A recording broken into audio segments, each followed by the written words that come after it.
Earth-changing events often begin in silence. This time was no different. A cruel war was raging throughout the world, while Lúcia, Francisco, and Jacinta were grazing their sheep as usual near a little Portuguese village. A lady in resplendent light appeared to them, saying that she had come from heaven.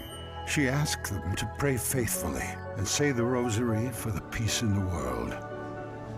She warned that if people did not stop offending God, an even more terrible second war would follow. A multitude of pilgrims began coming to Fatima. During one of the following apparitions, the Mother of God asked for Russia to be consecrated to her Immaculate Heart. If not, Russia would spread its errors throughout the world, and wars, suffering, persecution of the Church and of the Holy Father would follow. The Russian Revolution followed soon after. Nazi rule began in Germany, and the world was engulfed by yet another war. Few understood the link between these tragic events and human sinfulness, the link about which the Mother of God had warned the world, and the reparations necessary in order to prevent them. This link, however, was clear to Werenfried von Straten, a Normandy Dutch monk, moved by the Fatima apparitions and the call to mercy that followed from them.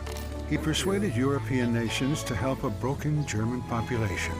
Those who up until recently had occupied much of Europe now lay in defeat, suffering devastating hunger and poverty.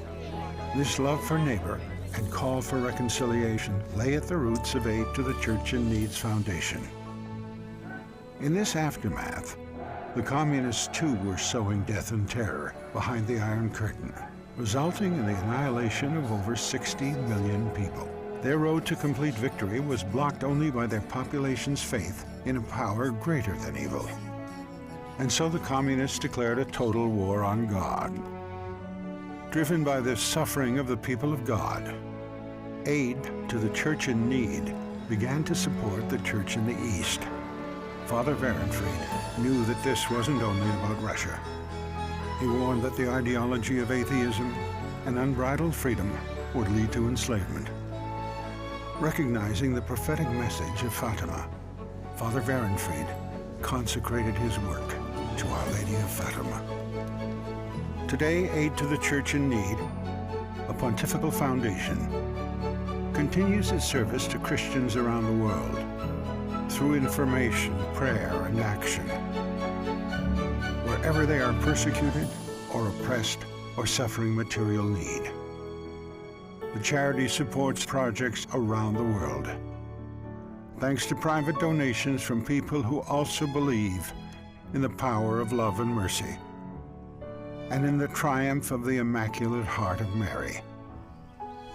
It all began on a certain afternoon when 3 small children saw the Mother of God and believed her in silence.